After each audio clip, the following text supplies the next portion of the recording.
impact negative impact yang berlaku apabila ia terlalu bebas kan. Tak ada regulation dalam fair mechanism ni lah. So ini kita boleh spesifikkan lagi. Lepas tu ada juga isu yang kelima. Sorry, yang tu keempat. And then yang kelima juga isu berkenaan dengan security.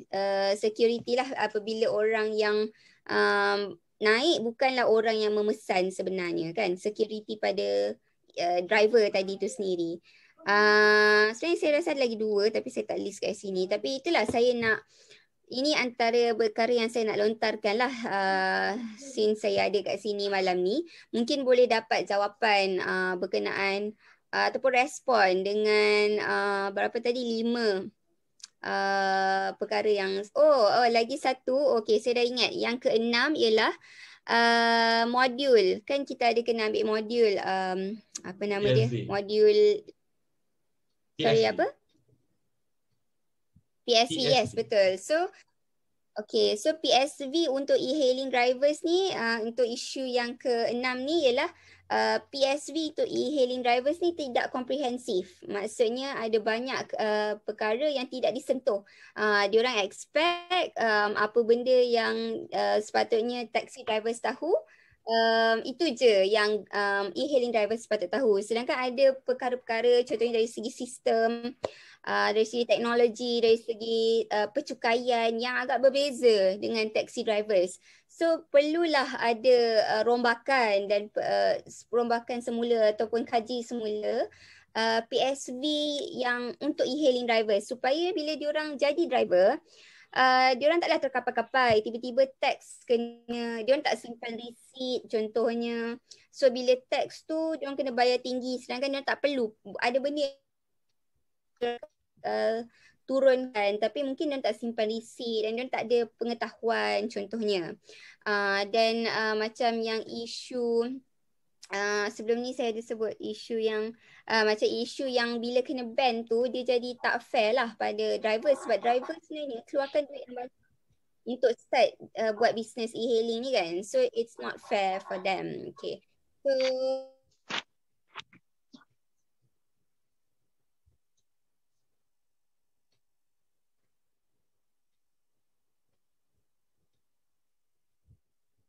tersangkut dah Farah. Okey, kita teruskan kepada Tuan Kamal. Senario terkini. Apakah GTSM berpuas hati?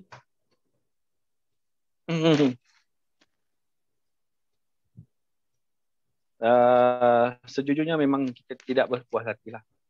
Tetapi dalam keadaan hari ini kita masih mengamalkan sikap sabar kerana kita lihat perubahan pucuk pimpinan kerajaan hari ini telah menukar kerajaan dan menteri pun dah tukar. Cuma kita tak boleh buat engagement, tak boleh adakan sesi perbincangan sebab negara menghadapi pandemik COVID-19. So walaupun kita tidak berpuas hati tetapi kita masih bersyukur kerana menteri, setiausaha politik dia, pegawai-pegawai khas dia masih boleh berkomunikasi dengan pihak GTSM dan beberapa masalah kecil telah diselesaikan secara atas talian. Jadi ini satu perkara yang baik dalam industri. Cuma berbalik kepada soalan apakah GTSM telah berpuas hati? Of course jawapannya tidak. Untuk soalan lain ada tak? Okey. Pada Tuan Kamal, jika diberi peluang untuk merubah dasar dalam industri taksi, apa perkara-perkara yang akan dibuat untuk jangka masa pendek, sederhana dan panjang? Boleh rungkaikan? Okey. Terima kasih soalan ni saya tunggu-tunggu sebenarnya. Okey, pertama sekali lah, sekiranya diberi rezeki untuk saya diberi peluang untuk membuat perubahan. Pertama sekali saya akan merombak semula semua peraturan berat sebelah yang sengaja diwujudkan oleh SPAT dan APAT selama ini terhadap industri taksi dan industri e-hailing. Di antara peraturan-peraturan berat sebelah yang akan saya rombak, akan beri perbarui, contohnya satu, kadar tambang. Kadar tambang di antara taksi dan kenderaan e-hailing akan dikawal selia, akan diselaraskan bagi menghapuskan jurang perbezaan. Ketika ini kadar tambang e-hailing yang tidak dikawal telah membolehkan pihak syarikat e-hailing membuang harga sehingga bukan sahaja merugikan pemandu-pemandu e-hailing, bahkan telah menyebabkan pemandu teksi tidak mampu untuk bersaing dengan pemandu e-hailing ini secara adil dan saksama. Selain itu, kadar tambang yang tidak dikawal juga telah menyebabkan syarikat-syarikat e-hailing memanipulasikan keadaan dengan menampakkan kadar tambang teksi di dalam aplikasi mereka lebih mahal berbanding teksi. Ini perkara memang tidak dinafikan.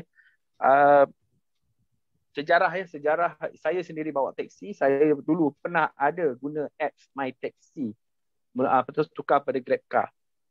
Masa tu saya bawa teksi eksekutif. Saya duduk di Shangri-La, Kuala Lumpur. Saya dapat satu tempahan melalui app. Saya dapat customer nak pergi ke KLIA hari raya. Dia tulis kat situ tambang teksi eksekutif 180, tambang Grab car 150, teksi bajet 120. Dekat situ saya dah kata ada manipulasi tambang. Sebab apa saya kata? Pada hari raya, apabila teksi eksekutif daripada Shangri-La straight to airport menggunakan meter, menggunakan tol sekitar RM143 sahaja. Tetapi Grab telah catatkan dalam dia punya app 180. Tapi untuk kereta GrabCar mereka 100.5. Of course lah, penumpang akan mencari harga yang murah. Ini satu manipulasi. Ini sengaja diwujudkan oleh SPAT. Benda ni pun saya dulu dah bagi tahu dalam makmal. Benda ni tak boleh, mesti diselaraskan supaya semua pemandu boleh menggunakan aplikasi tanpa ada sebarang manipulasi. Tapi malangnya cadangan saya tidak diterima. Itu salah satu yang akan saya buatlah sekiranya saya diberi peluang untuk membetulkan semula keadaan. Yang kedua, kadar komisen. Selain isu kadar tambang yang perlu diselaraskan, kadar komisen di antara teksi dan e-hailing juga perlu diselaraskan. Perlu dikawal oleh kerajaan dan perlu diselaraskan. Tidak boleh lebih daripada 10%. Mesti kurang daripada 10%.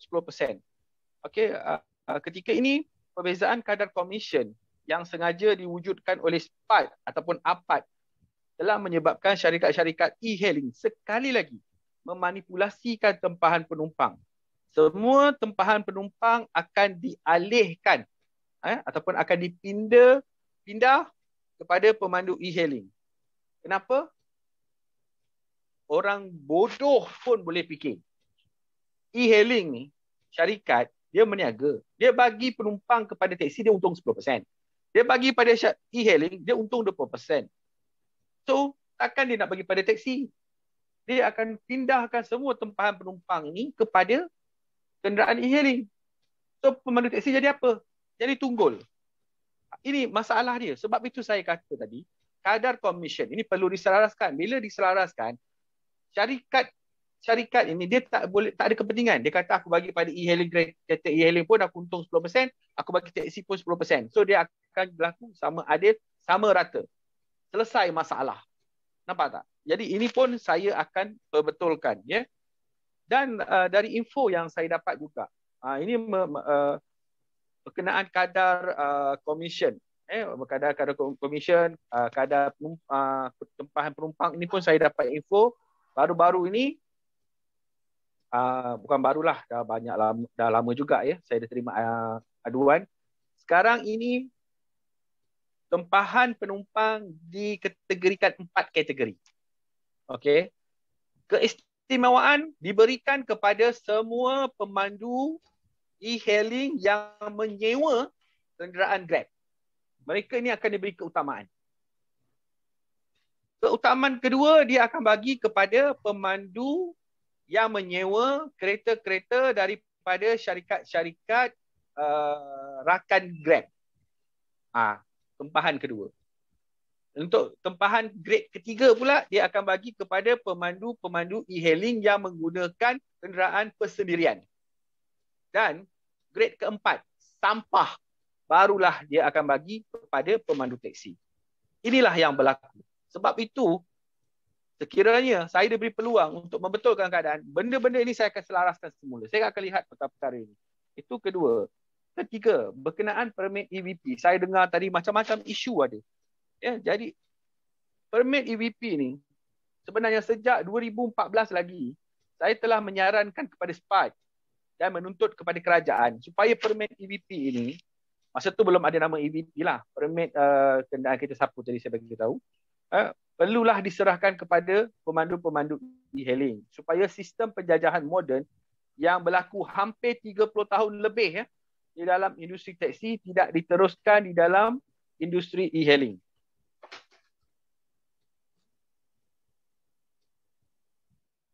Okey, tapi malangnya SPAT pada masa itu mereka tetap dengan pendirian mereka untuk melonggokkan permit-permit ini kepada syarikat-syarikat e-hailing. So apa kesudahannya hari ini? Lihatlah apa yang berlaku.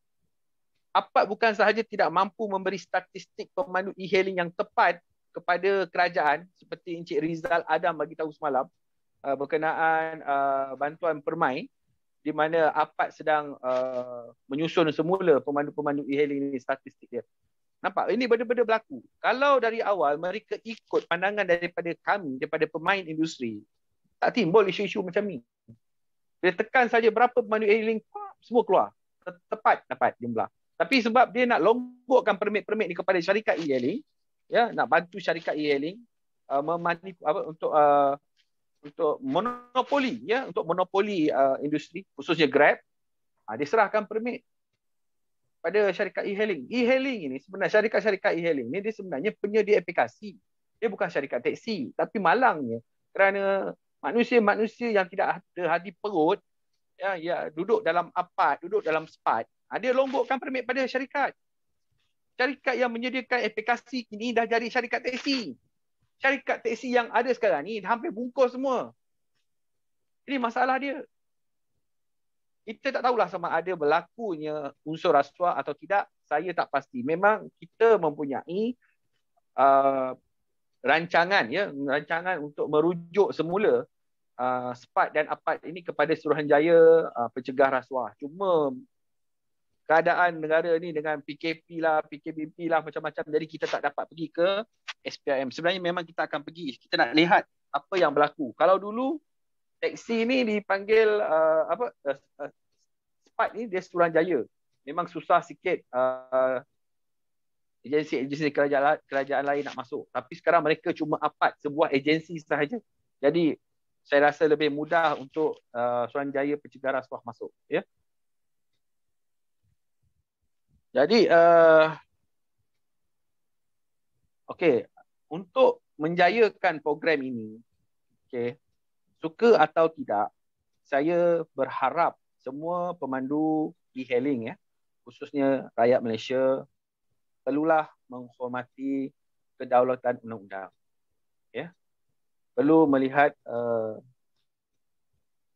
apa yang saya nak cakap ni, yang keempat ni, saya bukan nak menimbulkan satu suasana yang kurang baik, tetapi kita nak membawa semua pemandu-pemandu e-hailing ini untuk kembali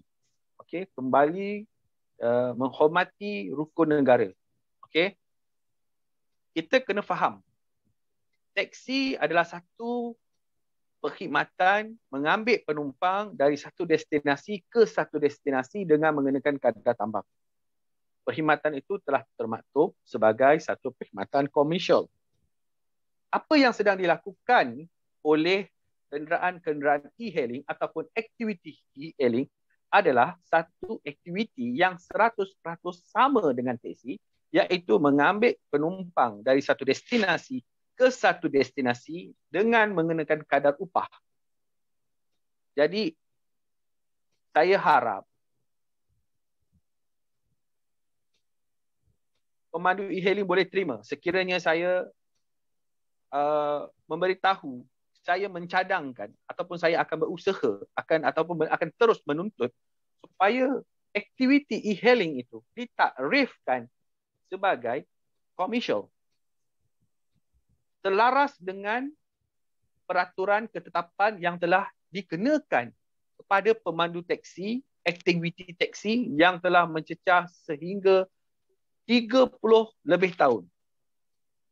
Jadi, suka tak suka apabila anda memasuki industri pengangkutan awam, anda menyediakan perkhidmatan awam dan anda memperolehi keuntungan daripada sektor perniagaan, anda perlulah terima hakikat bahawa anda telah menceburi bidang komersial. So, nak tak nak, anda perlulah terima bahawa pentarifan sebagai komersial itu wajib ke atas anda. Ya, itu yang jangka pendek, ya, rancangan jangka pendek. Tapi kalau merujuk kembali jangka panjang, ini saya suka cakap. Baru ni Encik Encik Rizal pengurusi ada berinteraksi dalam video yang sama 2 hari 3 hari lepas. Saya memberitahu perkara yang sama. Kita lihat ya. Encik Adam tadi pun ada bagi tahu. Sekejap, apa tadi dia kata? Kenapa kerajaan tak hadkan syarikat aplikasi dalam Malaysia sampai ada 46 dan berapa-berapa. Sebenarnya, saya melihat perkara ini sebenarnya tak perlu ada syarikat. Ya. Bagi saya, budaya pergantungan kepada syarikat tidak perlu diteruskan lagi. Maksud saya, kenapa tidak ya, kerajaan menubuhkan satu aplikasi sendiri yang mungkin dinamakan sebagai Malaysia Transport Application yang boleh menghubungkan perkhidmatan teksi, e-hailing, kapal terbang, kapal laut, ferry dan sebagainya. Satu aplikasi yang dimiliki oleh kerajaan. Kenapa hari ini kita perlu bergantung kepada syarikat-syarikat korporat? Berbilion ringgit wang yang terhasil daripada industri ini telah dirompak, dicuri, dibawa lari ke luar negara tanpa menyumbang sebarang faedah. Bukan sahaja kepada pemandu teksi, bukan sahaja kepada industri teksi, bahkan bukan sahaja kepada pemandu e-hailing itu sendiri. Pemandu e-hailing, majoritinya adalah orang Melayu Islam. Memperhambakan diri kepada syarikat korporat. Tapi berapa ramai orang Melayu kita juga yang di-ban? Kenapa tidak kerajaan melihat perkara ini? Saya dalam satu perhimpunan di Bukit Bintang yang saya kena tangkap, digari, di lock up, berhari-hari, dijinjang. Sebelum saya kena tangkap, saya bagi tahu apa. Jika kerajaan berhasrat untuk menggalakkan rakyat ataupun pemandu menggunakan aplikasi, belum ada perkataan e-hailing, kenapa tidak kerajaan yang membangunkan aplikasi itu? Saya dah mencadangkan perkara ini. Bertahun-tahun sudah. Dalam amas SPAT pun saya bagi tahu. Dalam mesyuarat dengan SPAT saya bagi tahu. Dalam mesyuarat dengan APAT pun saya bagi tahu benda yang sama. Kenapa kerajaan tidak mahu, tidak mahu mencipta ataupun membangunkan app-nya sendiri? Itu saya katakan. Sekiranya Allah memberi saya rezeki ataupun saya diberi peluang untuk membuat perubahan, saya akan membuat satu app milik kerajaan. Bukan milik syarikat ataupun milik saya. Bukan. Milik kerajaan. Jadi tuan-tuan daripada pemandu teksi ataupun pemandu e-hailing, guna apps itu dengan kadar komisen yang rendah, tambang yang selaras, komisen yang terkumpul itu kita masukkan dalam satu tabung. Tabung itu kita guna pakai untuk membantu tuan-tuan yang mana nak keluar kenderaan, mungkin ada blacklist, mungkin umur dah meningkat, tak perlu pergi ke bank, tak perlu pergi jumpa Along, tak perlu pergi syarikat peminjaman, tak perlu. Datang kepada kita, kita ambil wang yang berbilion ringgit dalam tabung ini, kita bagi kepada tuan-tuan, supaya tuan-tuan beli kenderaan baru. Kenderaan baru ni pun kita ada agenda kita. Kita ada macam mana plan kita nak bantu tuan-tuan. Tak perlu beli kereta baru tuan-tuan. Kita keluarkan balik EVP. Kita keluarkan balik dia panggil apa? AP. Ya? Kita keluarkan AP pada tuan-tuan. Kita bawa masuk kereta-kereta daripada Singapura, kereta daripada Jepun, daripada Korea, yang mana mereka scrap lepas 5 tahun. Toyota Camry, Honda Accord, bawa masuk harga dalam 20,000. Kereta 5 tahun. Honda Accord, bayangkanlah tuan-tuan, kereta Accord 5 tahun macam mana keadaan. Dengan harga 20,000, 30,000. Kita bagi pinjaman kepada tuan-tuan. Tak perlu nak bayar interest yang tinggi. Mungkin 2% kita bagi. Interest, pinjam. Blacklist pun tak apa, ambil pinjam. Umur dah meningkat, tak apa. Duit ada dalam tabung, berbilion ringgit. Apa salahnya kita bantu tuan-tuan? Anak tuan-tuan bijak pandai, nak pergi belajar, nak sambung belajar tinggi-tinggi. Kita duit berbilion ringgit ada dalam tabung. Tabung industri. Ya, kita namakan tabung industri. Kita bantu tuan-tuan, bagi beasiswa pada anak-anak tuan-tuan. Dengan duit yang ada berbilion ringgit dalam tabung industri ini, kita boleh wujudkan macam-macam pada tuan-tuan. Kita boleh mewujudkan skim insurans berkelompok. Ya? Sekejap, saya mungkin terlupa.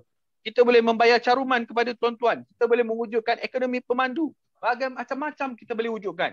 Daripada wang komisen yang tuan-tuan ambil penumpang tu, transaksi itu, duit itu kita kumpul dalam tabung industri, kita ambil duit itu, kita kembalikan kepada tuan-tuan untuk tuan-tuan meningkatkan semula industri ini.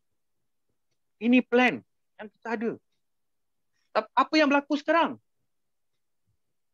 Apakah sumbangan syarikat-syarikat e-hailing kepada negara kita, kepada industri kita, kepada tuan-tuan, kepada anak-anak tuan-tuan, kepada isteri tuan-tuan? Apa ada? Tuan-tuan banyak cakap dia ban. Adakah itu yang kita mahukan? Sebab itu saya melihat perkara ini, kita perlu bersatu.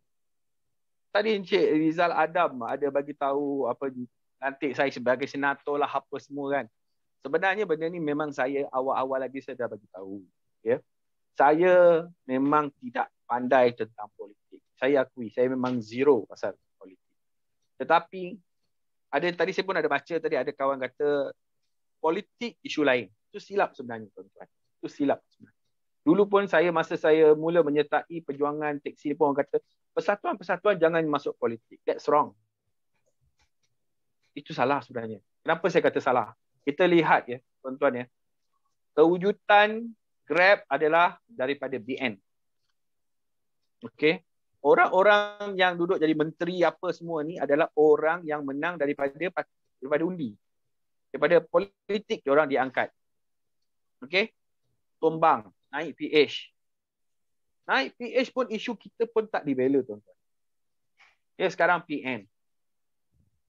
Jadi saya berpandangan sudah sampai masanya untuk kita pemandu taksi ke, pemandu e-hailing ke, pemandu bas ke, pemandu lori ke, pemandu van sekolah ke, pemandu penghantar barang makanan ke, Foodpanda ke apa ke, kita perlu bersatu hati, okey?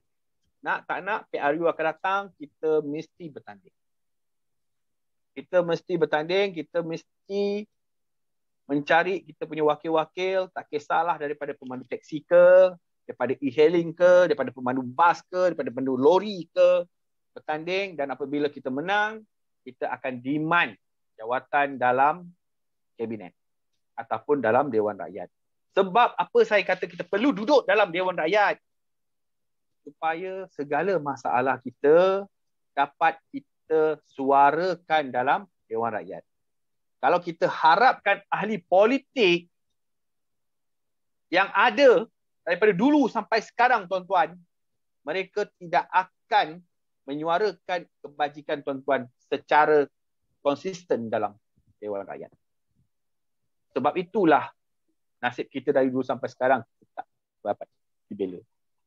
Tetapi apabila kita ada wakil-wakil kita dalam Dewan Rakyat, apabila bersidangnya Parlimen, wakil-wakil kita akan terus menyuarakan isu kebajikan kita, isu kemajuan industri.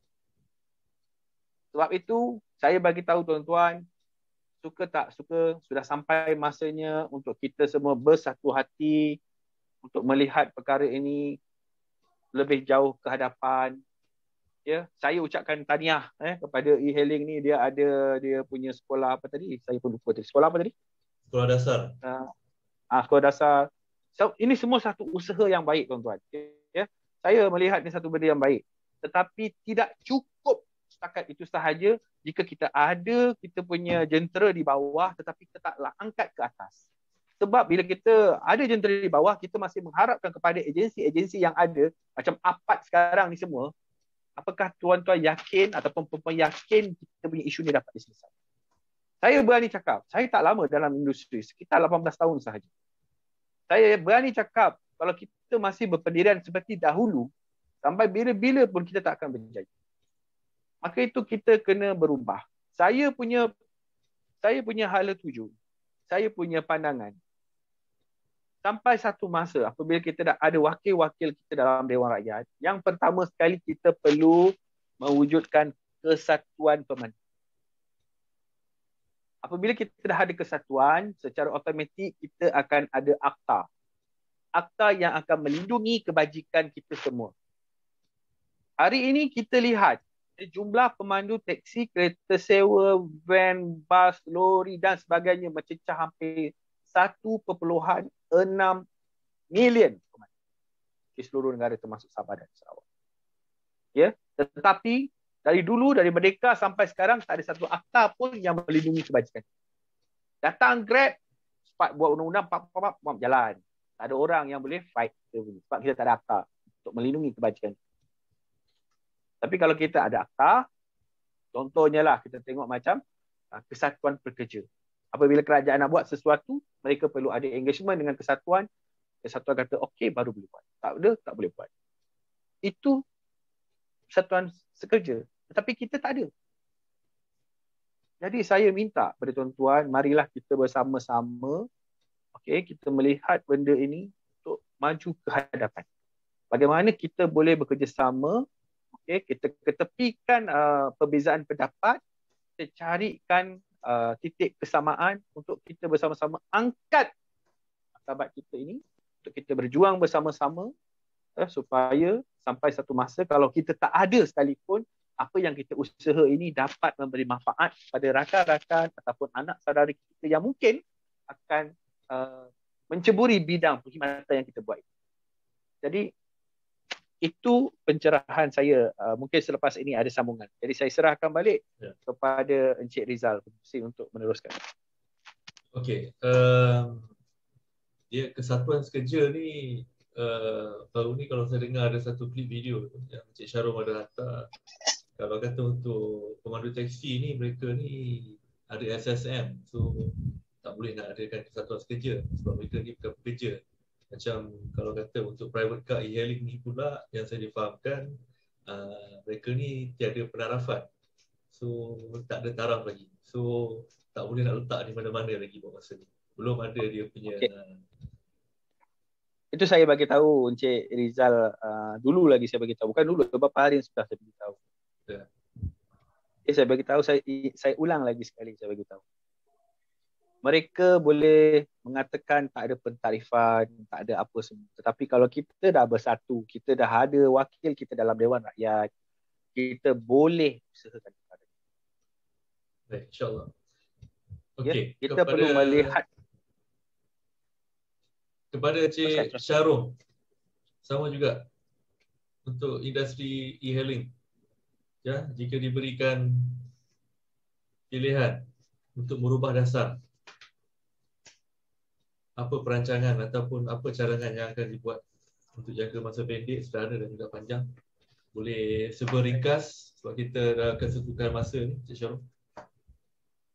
Okey, saya ulas sedikit saja.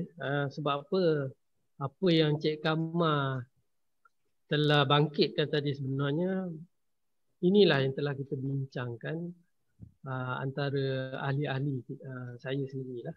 Di dalam grup kita ada 2-3 grup WhatsApp. Saya agak terkejut jugalah apa yang Encik Kamal bangkitkan ni, inilah yang sedang kita perjuangkan sebenarnya. Dan salah satu bila Encik Kamal sebut mengenai satu aplikasi yang dikawal oleh kerajaan, itu memang betul.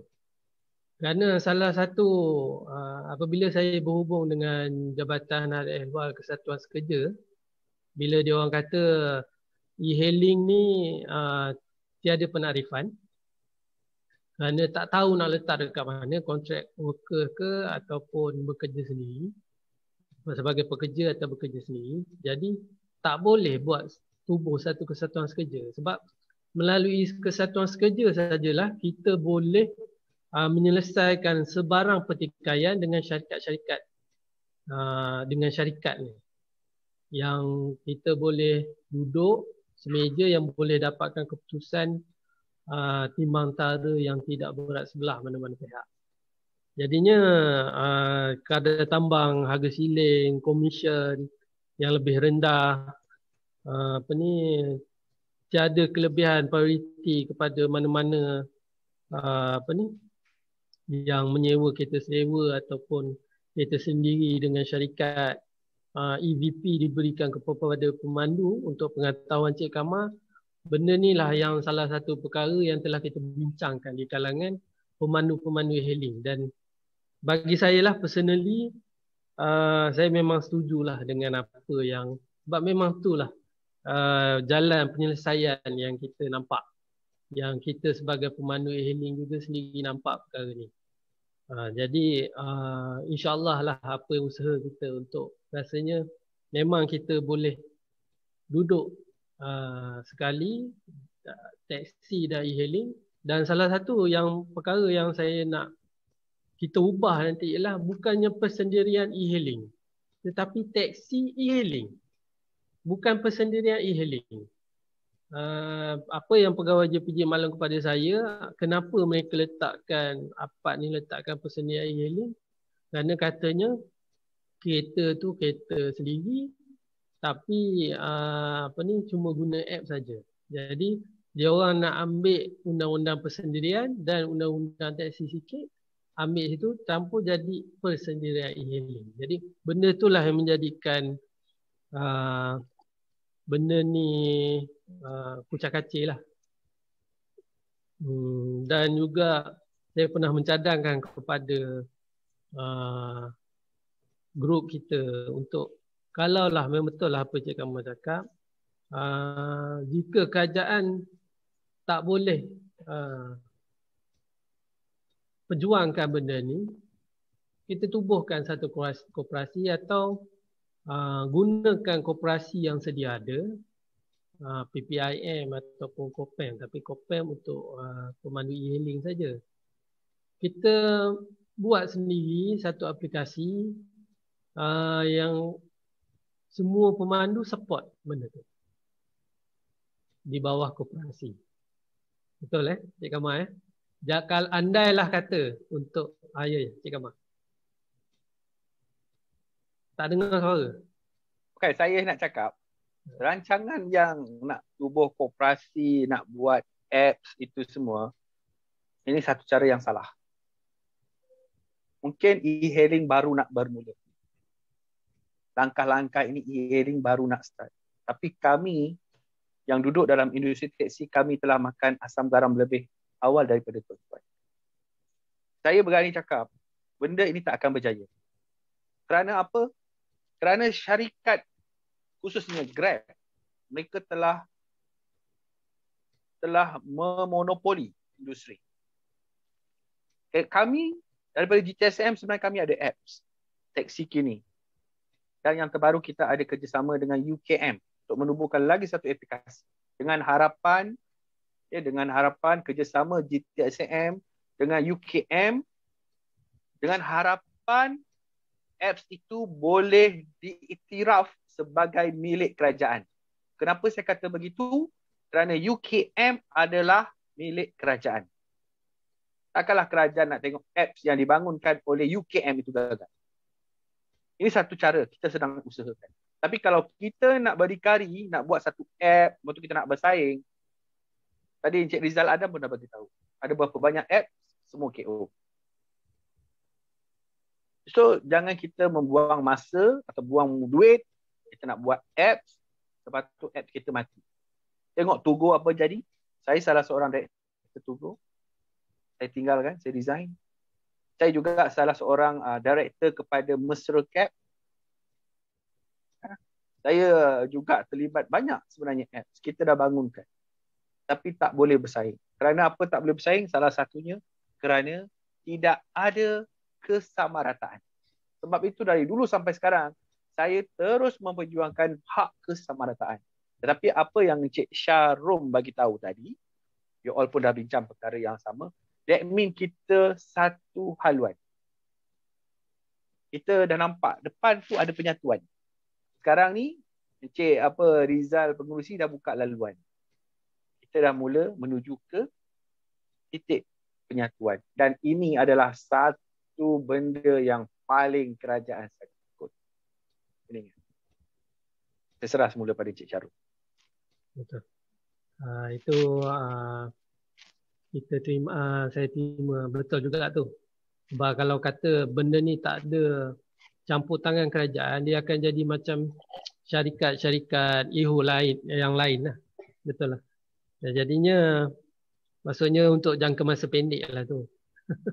Kalau kata macam Encik Kamal cakap tadi nak bertanding, nanti bolehlah kita kontak. Sebab saya saya sendiri tak terlibat dalam politik, tapi rakan-rakan saya, kita sekarang ni ada macam satu gerakan lah, bukannya tak memihak mana-mana parti, parti bebas yang akan ditaja oleh ada pihak yang akan menaja kita lah untuk PRU akan datang ni.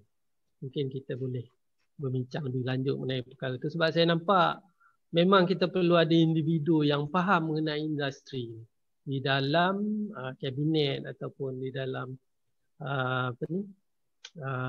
kementerian yang terlibat. Ya. Sebab apa sebab baru ni saya bulan 1 baru ni saya telah berjumpa dengan wakil Datuk Saifuddin yang mana Menteri SKMM. Mana kita dah cadangkan kepada dia beberapa masalah dalam e-hailing yang mana mengenai app ni supaya SKMM boleh ambil tindakan juga. Tapi setakat ni itulah. Kalau kita nak kata dia tak buat kerja, tak ni hal juga. Tapi benda tak ada pergerakan kan. Jadi memang kita mungkin perlu satu usaha yang boleh jadi satu batu loncatan untuk kita dalam perkhidmatan awam ni. Yang lain tak ada. Sebab apa yang Encik Kamal dah sebutkan tu sebenarnya selarilah. Kita dah ke arah satu titik persetujuan lah. Betul lah tu. Jadi itu saja dari saya. Terima kasih. Okey. Okey. Lama sangat kita rehatkan wakil media kita ni. Nak tanya dengan saudara Rizal Adam. Pihak media, apa peranan yang boleh dimainkan ni oleh pihak media dalam nak membantu industri e-hailing dan juga konvensional taksi ni?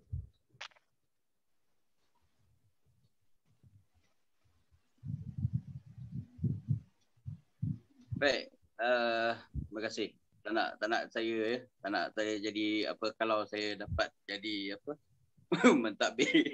Baik, tak apa. Walau bagaimanapun sebelum peranan media, sebelum tu saya nak ucapkan tahniah lah pada kerajaan Malaysia kerana telah menyebabkan satu terkejut, terpegun apabila Malaysia menjadi negara pertama mencipta undang-undang e-hailing. Dan paling terkejut juga pemandu-pemandu e-hailing sendiri. Dan akhirnya sekarang ini pun lagi terkejut sebab undang-undang tu telah pun dijalankan secara apa yang kita nampak pada hari ini. Okey, tahniah.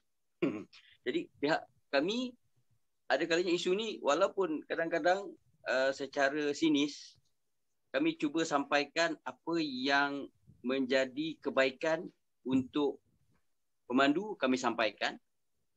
Kebaikan untuk kerajaan pun kami sampaikan. Kebaikan daripada persatuan pun kami sampaikan, termasuk koperasi, termasuklah apa-apa jugalah yang berkenaan dengan untuk dikongsikan. Okey. Ada kalanya balik pada soalan yang pertama tadi, dimanipulasi ataupun manipulasi memang wujud, saya akui.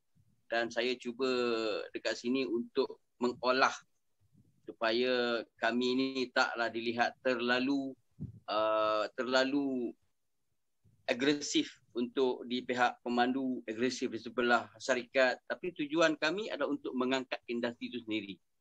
Contohnya bila kami bersetuju untuk diselaraskan tambang, untuk dirombak balik undang-undang tu, bukan bermaksud kami menghentam kerajaan. Tak, kami nak supaya ianya dilihat lebih bagus, lebih baik daripada sekarang ni. Tak, ni banyak pantahan dan memang nyata, memang nampak, kecuali lah kalau buat-buat tak nampak. Undang-undang yang ada sekarang ni lebih menekan pemandu. Itu yang kami cukup kecewa, agresif dalam hal ini. Kalau agresif bukannya seperti nak pegang panji-panji, tak ada, itu bukan bidang media. Kami bukan macam persatuan. Persatuan dia kena pergi jumpa. Kami bukannya sampai ke tahap pergi jumpa PM apa semua. Tak, kami melaporkan apa yang contoh JTSM buat, kami laporkan. Apa yang pihak di Kuantan, kalau ada yang info kita boleh kongsikan, kami akan laporkan supaya orang nampak peranan persatuan, kehendak pemandu timbul. Okey. Tapi minta maaf, saya masuk sikit. Kalau kata di dalam media, terutama sekali media sosial macam Facebook, WhatsApp group ataupun Telegram punya group, seperti ada pihak yang ingin melaga-lagakan di antara taksi dan juga private car e-hailing, dan juga ada sebab ini mungkin ini persepsi ini mungkin bila kata kita ni dalam industri ni, orang kata memang dia punya sistem tu dia akan pecah-pecah belahkan dan dia akan mentadbir. Mereka suka sangat memecah belahkan pihak-pihak ni dan juga dia menjalankan perniagaan dia. Orang yang di atas sana mereka akan tersenyum. Tapi orang yang di bawah ini, yang susah ini, mereka hari-hari akan bertelaga sesama mereka, hari-hari akan membuat tomahan sesama mereka, tak sudah-sudah hingga ke hari ini. Apakah ini benar berlaku dalam media sosial kita sekarang? Saudara Zana? Tak dinafikan, memang ada. Kalau kita perhatikan komen-komen, termasuklah di page Hailing FM sendiri, di radio kami sendiri, wujud benda-benda ni yang mana cenderung ke arah taksi, cenderung ke arah e-hailing akan bertelingkah. Tapi pada kami, kebanyakan pemandu e-hailing ni kan sebahagiannya adalah pemandu taksi. Pemandu taksi pun buat e-hailing, mereka kena ingatlah benda ni. Benda ni kena ingat, mandu-mandu e-hailing kena ingat. Yang buat e-hailing tu pun orang taksi juga. Ada. Mereka sebahagian besar menggunakan e-hailing. Malah daripada awal lagi. My Taxi tu e-hailing. Daripada awal lagi. Jadi ini kita kena terima hakikat. Kena terima hakikat. E-hailing adalah baru. Sebelumnya taksi dah masak asam garam, makan asam garam. Jadi benda-benda macam ni pada media kami, saya sendiri, okey, cuba untuk berada kat tengah-tengah dalam hal ini. Sebab kadang-kadang di page kami, ini page taksi, page taksi. Kan? Saya selalu ini padahal diorang tak tahu siapa admin dalam tu. Admin ini orang taksi. Tanggapan ini perlu dibuang. Sama ini perlu dibuang. Okey. Bagi Hailing FM, dalam taksi adalah e-hailing. Kami suarakan juga benda-benda macam ni. Tapi kalau saudara moderator kata memang ada, memang saya tak nafikan, memang wujud lah. Dan saya minta sangat, kita dalam ini dah sampai ke arah satu jalan untuk bersatu. Satu jalan untuk bersatu. Bukan masuk parti bersatu. Untuk bersatu. Nak masuk. Pulanglah kan. Tapi dalam kita istilahkan sebagai nak ke arah bersatu. Jadi ni kami punya peranan dekat sini. Saya akan cuba sedaya upaya untuk membawa pemandu taksi dan e-hailing ke arah satu penyatuan yang jitu supaya kita dapat berdiri lebih kuat. Boleh kalau saya cadangkan, ini saya punya cadangan lah. Okay. Kita kalau kata bagi saya ini kerana mungkin ada salah fahaman berkenaan dengan terma. Yang saya lihat lah dalam kita punya social media kebanyakannya juru pandu, PC, private car, JP, PC, JP. Boleh tak kalau kita gunakan satu terma yang sama? Untuk memulakan penyatuan, mulakan satu terma yang sama, iaitu mungkin pemandu pengangkutan awam darat, mungkin. Terma yang sama, itu mungkin boleh membawa kepada satu arah penyatuan dengan satu terma. Jangan panggil dia JP, jangan panggil dia PC, sebab mereka ni duduk dalam kolam yang sama, kerjanya yang sama. Kenapa ada terma-terma yang berlainan? Boleh tak gunakan satu terma? Boleh tak media mainkan peranan memperkenalkan satu terma baru? Satu terma, dia bawa taksi ke, dia bawa private car ke, guna satu terma. Jangan guna terma PC, terma JP. Boleh tak? Boleh setuju tak, Saudara Rizal Adam? Baik, saya terbaca komen Saudara Joseph tu. Tak setuju. Baik, jurupandu PCK, apa lagi, pemandu taksi, ini hakikat yang dah nyata, Saudara Joseph Rizal. Dan kalau saya anggap pun gelar-gelaran ni tak ada membawa apa implikasi pun kalau kita cepat menganggap kita ni sama satu hala, kan? Kalau orang kata PC, memang itulah PC. Memang itulah pemandu taksi, dia bawa taksi, memang kita sebut pemandu taksi. Okey, jadi pada saya lah, ini masalah kecil sebenarnya. Kan, masalah kecil kalau kita nampak bahawa kita ni semua angkat penumpang, ambil penumpang, hantar penumpang, tak timbul pun isu gelaran-gelaran ni. Cuma bila kita dah terbiasa menganggap ini yang mengecilkan aku, ini memisahkan aku, dia akan jadi terpisah lah. Cuba kita anggap ini perkara biasa, lumrah. Kita terima hakikat benda tu. Kita akan tak ada rasa apa-apa dah benda ni. Itu pada anggapan saya. Dan sebelum terlupa tadi Cik Farah kata di Europe, di Kanada dah mengiktiraf pemandu e-hailing ini sebagai pekerja. Apa yang sebagai pekerja, kan, ataupun sebaliknya.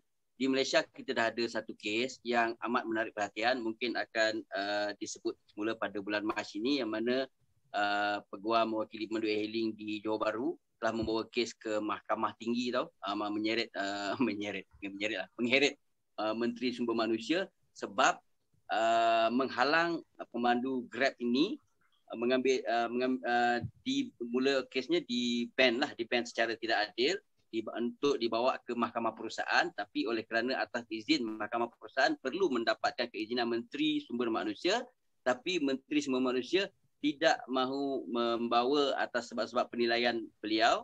Jadi pihak peguam yang mewakili Grab telah membawa Menteri Sumber Manusia ini ke Mahkamah Tinggi untuk menilai apakah wajar Menteri menghalang hasrat pemandu Grab ini. Jadi kat sini akan membuat implikasi kepada sama ada selepas ini pemandu e-hailing akan diiktiraf. Ini yang menarik perhatian. Kita tunggu episod ini pada bulan Mac ini kalau tak silap saya. Ini sebelum terlupa. Balik pada tadi, PCK ke, taksi ke. Ini tak masalah kecil je. Masalah kecil. Kita jangan cuba bermainkan dia akan jadi besar. Akan jadi lain pula.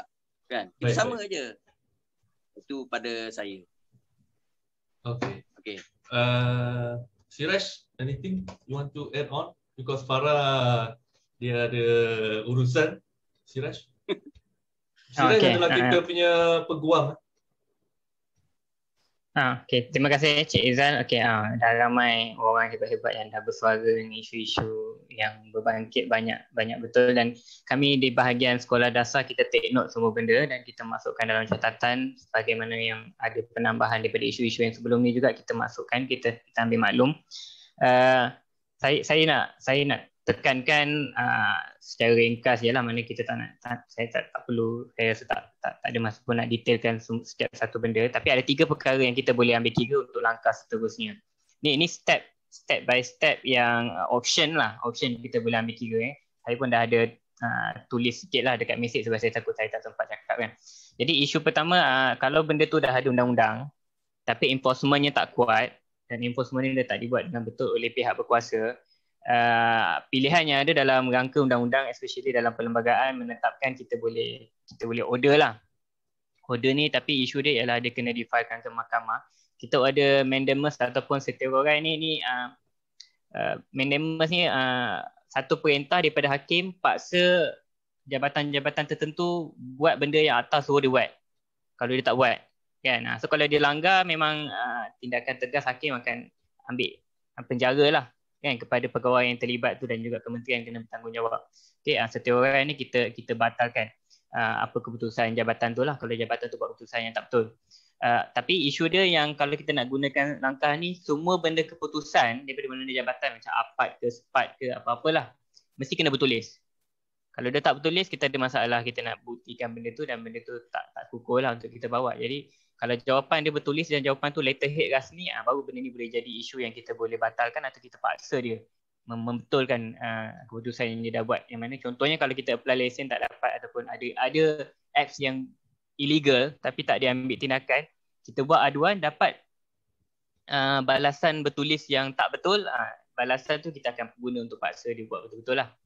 Yang kedua, ni kalau ada undang-undang lah. Kalau tak ada undang-undang, kita boleh kaji akta-akta sedia ada. Kalau ikutkan sekolah dasar kami dalam proses sedang go through one by one, ada 45 akta yang berkaitan dengan isu-isu yang kita dah berbangkit. Macam tadi Farah mention 7. Ni bila kita dah bincang-bincang ni dalam I think 11 lah.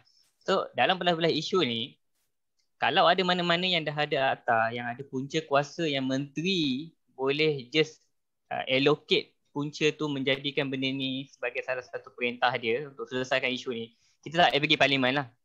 So minister by himself boleh ada power tu, dan akta kebanyakan akta ada beri certain kind of power. Saya bagi contoh macam mana boleh tiba-tiba semalam Menteri Kesihatan tukar 3 hari untuk kuarantin untuk pihak kabinet. Yeah. Sebab apa dia boleh? Sebab akta bagi ada punca kuasa untuk dia buat perubahan tu. Tapi dia tak pergi parlimen lah. Tak kira lah darurat ke tak darurat ke, dia tetap tak perlu pergi parlimen kalau dia nak buat benda tu waktu tak darurat. Itu maknanya, itu salah satu contoh, kalau dah ada akta yang bagi punca kuasa, contohnya nak letakkan kadar minimum kepada e-hailing, kan, kita nak letak macam RM5 minimum untuk mana-mana apps pun, sebenarnya kalau ada punca kuasa dalam certain akta yang buat kepada teksi begitu, kita boleh guna punca kuasa tu, menteri boleh buat benda yang sama untuk e-hailing. Jadi no need to go for all the parliament voting and then political issue and then parti mana sokong tak sokong. It's going to be complicated lah. Okay, so kita ada option untuk kita kaji dulu, dan kami sedang menambah manpower dalam pihak sekolah dasar untuk kita kembangkan tim mengkaji ni supaya 45 akta ni cepatlah siap untuk kita dapatkan apa sebenarnya section yang dah sesuai untuk digunakan. And then kita gazetkan lah, kita minta menteri gazetkan. Yang ketiga, kalau tak ada undang-undang, maknanya punca kuasa pun tak ada, menteri memang tak pernah diberi kuasa oleh parlimen untuk membantu tentang certain isu yang kita hadapi. Kita kena rangka framework. Kita nak bagi dia as one whole drafting akta tu susah, sebab framework ni kerja PTD, kerja AGC, Jabatan Peguam Negara. Jadi kita as individual kalau kita bagi drafting pun belum tentu complete dan komprehensif lah. Tapi kita boleh bantu dengan memberikan framework. Sebagai contoh, sekolah dasar kita sedang mengkaji digital banking punya framework. Ini yang paling barulah rilis Disember tahun lepas. Digital banking ni dia punya framework dia kemas dan sangat detail. Sebab apa? Sebab bila digital ni melibatkan bank, government sangat tegas. Bank negara, Kementerian Kewangan apa semua, dia orang memang sangat tegas dan sangat supervise, monitor everything. Dan kajian dia sangat detail. Jadi kita tak perlu ambil semua lah. Kalau kita nak buat macam digital banking kan, tak ada pula e-hailing apps langsung dekat Malaysia ni kan, ketat sangat. Sebab digital banking ni lesen ni ada 5 je limit. Dia tak boleh lebih ada 5. Government bagi 5 je. Ini salah satu contoh framework yang kita boleh tetapkan kan, dan kita boleh tiru lah sebenarnya. Kita ambil sebagai contohnya tentang security. Digital banking dia ada know your customer. Detail know your customer punya policy tentang digital banking. Kalau kita nak apply, kita boleh cadang government guna benda yang sama untuk semua e-hailing operator. Know your customer, macam mana digital banking kena buat. So tak ada isu siapa hantar orang lain, siapa ambil orang lain kan. So benda-benda macam ini kita boleh ambil kira, and then cadangan tu kami akan cadangkan kepada pihak persatuan dan juga pihak teksi, and then kita boleh bincangkan framework ni sebenarnya kemas ataupun tidak, ataupun kita perlu tambah. And then bila dah complete, solid, kita bawa kepada kementerian, susahlah dia nak, hopefully susahlah dia nak argue against kita. Sebab kita sendiri dah ada framework, dia tak ada alasan nak cakap dia tak sempat nak kaji, dia tak sempat nak buat, dia ambil masa. Jadi ini contoh-contoh perkara yang tindakan yang kami dari pihak sekolah dasar sedang usahakanlah untuk isu ini. Okay, terima kasih. Baik, terima kasih Cik Siraj. Okey, kita dari penghujung ni saya bagi 1 minit untuk setiap panelis untuk membuat rumusan dan juga penggulungan. Saya bacakan sikit lah, ada kita punya dekat chat room ni, saya baca daripada bawah ke atas lah. Akta e-hailing ada sebuah harga ikut pasaran, tiada kawalan. Lepas tu ni, Muhammad Zikri Burhanuddin, macam mana nak join sekolah dasar? Yang itu nanti kita tanya dengan sekolah dasar lah untuk jawab. Mak Noh jangan serius sangat. JPG akan cakap MOT tiada arahan dari pihak atasan. Tapi tak apa, tetap boleh usaha cara perundangan. Ya, itu yang kita sedang lakukan. Taksi pun ada banyak kategori. Boleh juga bersatu kereta sewa, limo, taksi eksekutif serta bajet. Persatuan e-hailing, sebab tu kita ada gabungan e-hailing Malaysia untuk menyatukan persatuan-persatuan, koperasi dan yayasan lah. Sama. Dan sekarang ni gabungan taksi, gabungan e-hailing, insyaAllah kita lihat apa titik-titik persamaan dia yang kita akan bawa. InsyaAllah kita akan cuba lakukan yang terbaik lah untuk industri pengangkutan awan darat kita. Okey, kita mulakan dengan Cik Syarul untuk rumuskan dan juga berikan penggulungan 1 minit. InsyaAllah. Okey. Apa yang kita dah bincangkan hari ini, yang kita nampak ialah kita nak nampak satu usaha yang boleh betul-betul bawa perubahan. Apa yang usaha sekolah dasar yang sedang lakukan sekarang, bagi saya perlu dibagi satu kredit yang baiklah untuk mereka. Sebab benda ni kita dari segi macam saya dari persatuan e-hailing ataupun persatuan e-hailing, kita tak ada teknikal undang-undang tu, kita tak go through detail benda tu. Jadi memang kita perlukan bantuan daripada barisan peguam atau sekolah dasar untuk menentukan apa langkah yang kita perlu buat seterusnya selepas ini, untuk apa yang kita telah suarakan ni boleh didengar di pihak atasan dan bukan saja didengar tapi ada perubahan dengan apa yang telah kita suarakan lah, insyaAllah. Dan saya memang nak melihat gabungan persatuan-persatuan e-hailing dan persatuan taksi seperti yang Cik Riza Adam sebutkan, tiada perbezaan kerana kita ni berada dalam satu industri yang sama, iaitu pengangkutan perkhidmatan awam. Perbezaan ni datang kerana pembangun aplikasi tu dengan undang-undang yang lemah, mereka mengambil kesempatan ke atas kita lah. Dan benda tu tak selesai daripada awal lagi. Walaupun telah diberi pandangan oleh main player iaitu persatuan taksi, tapi tak diambil endah pun benda tu. Jadi seperti yang kita tahu apa yang telah terjadi hari ni lah. InsyaAllah saya harap usaha ni akan berjaya supaya untuk kemajuan industri yang lebih baik, insyaAllah. Okey, terus kepada wakil media kita, Saudara Rizal Adam, untuk membuat rumusan dan menggulung. Baik. Saya berharap sangatlah kepada pihak kerajaan kita supaya meneliti. Sembang kita ni memang sembang kencang dan saya khawatir akan menjadi bertambah kencang nanti kalau kerajaan tak ambil cakna dengan apa yang kita bincangkan. Suara kita kecil akan menjadi besar, insyaAllah. Yang pertama tadi isu EBP, isu tambang dan juga cadangan daripada GTSM tu, kita melihat ianya sesuatu yang perlu diangkat,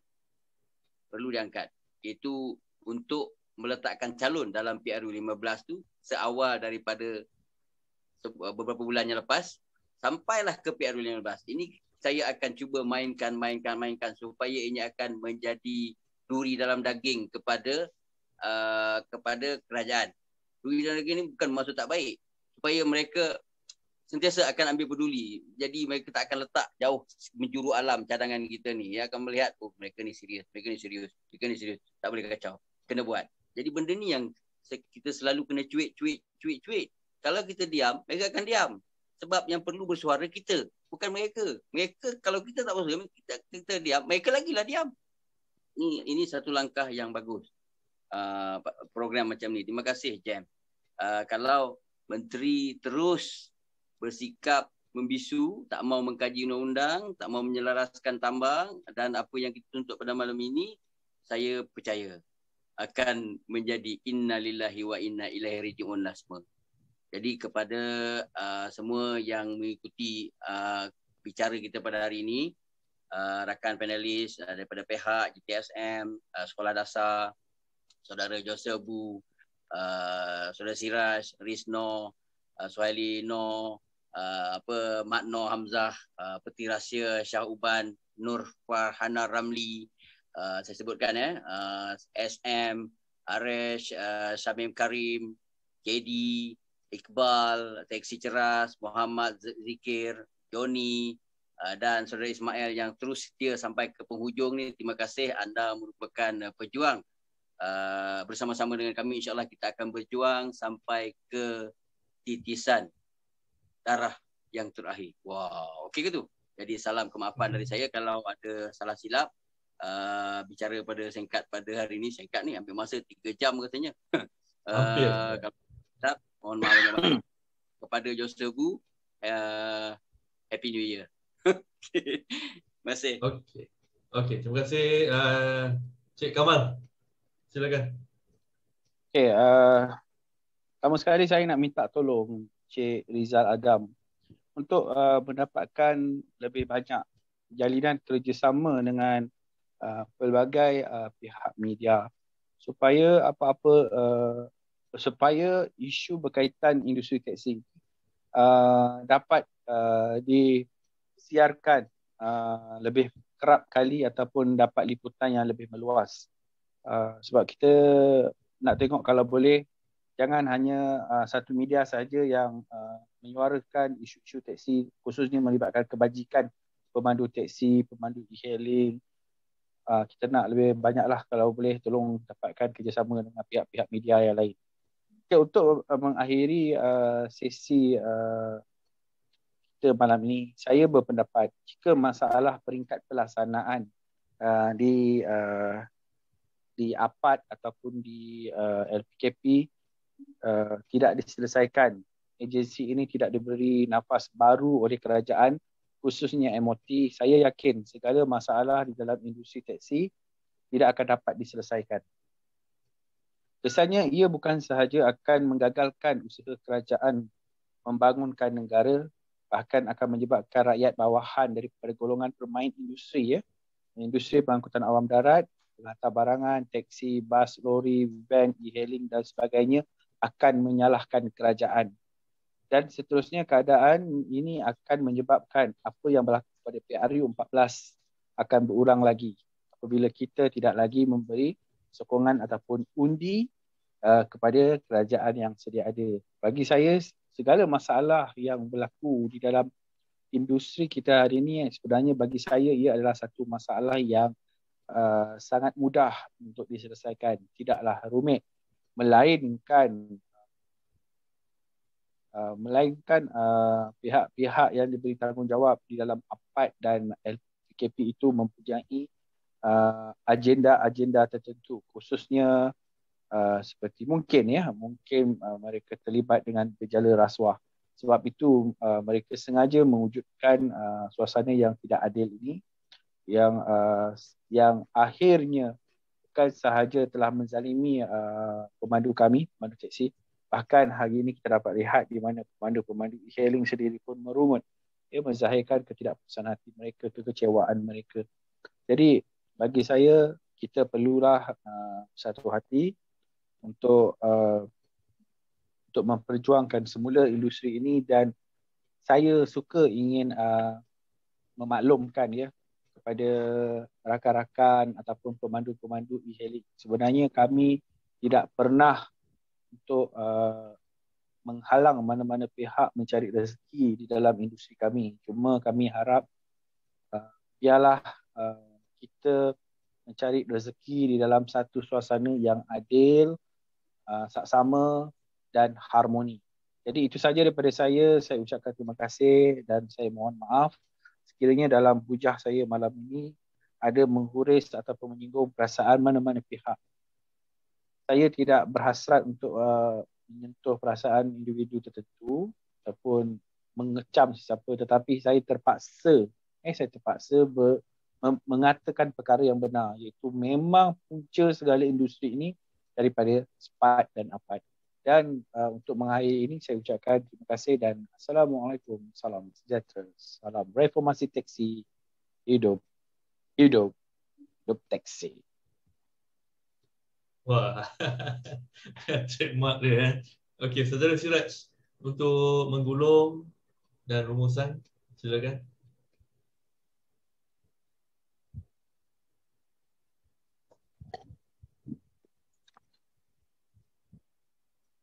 Okay, ringkas je lah, maknanya perjalanan kita memang agak panjang lagi dan banyak lagi tindakan yang kita dalam proses sedang buat dan kajian-kajian sedang buat. Kita akan mempercepatkan apa yang kita boleh buat secepat yang mungkin, sebab benda ni urgent dan melibatkan pendapatan banyak sangat orang, dan sebab itu salah satu concern kita bawa isu ni, sebab dia melibatkan banyak sangat orang punya pendapatan yang mana risiko besarlah kepada rakyat. Jadi berkenaan dengan yang tanya macam mana nak join tadi tu, sebenarnya kita ada buka satu pendaftaran jawatankuasa. Sebab kita nak wujudkan jawatankuasa baru kita boleh daftar. Sebab kita belum daftar ni memang betul-betul baru. Jadi kita buka pun dah 50 orang masuk jawatankuasa. Jadi kami tutup balik sebab takut banyak sangat dia macam mana nak bergerak jawatankuasa penuh kan. Jadi kami akan buka semula lepas selesai berdaftar. NGO ni lah maknanya, sebab nanti kalau bertambah-tambah, kebanyakannya orang muda, pelbagai latar belakang, pelbagai kaum. Jadi alhamdulillah sambutan baguslah untuk pergerakan sekolah dasar ni, dan insya-Allah dengan penambahan volunteer yang banyak ni kita akan dapat mempercepatkan especially isu-isu yang urgent macam gini. Okey, itu saja insya-Allah. Semoga kita tabahlah untuk ke depan dan kami support sepenuhnya lah apa-apa yang terbaik. Okey, saya dengan ini mengucapkan terima kasih kepada semua yang terlibat dalam menjayakan kita punya program pada hari ini, kepada NGO e-hailing, pihak Cik Syarum, kepada NGO Taxi, GTSN, Saudara Kamal, kepada media e-hailing, FM, Rizal Adam, kepada pihak NGO Sekolah Dasar, Puan Farah Nabila dan juga Cik Siraj, lawyer kita, dan juga kepada semua yang mengikuti daripada awal hingga ke akhir ini. Terima kasih banyak-banyak. InsyaAllah nanti kita akan kongsikan sedutan-sedutan perbincangan kita di media-media sosial kita, dan juga kita harapkan pihak media e-hailing FM juga akan cuba kongsikan.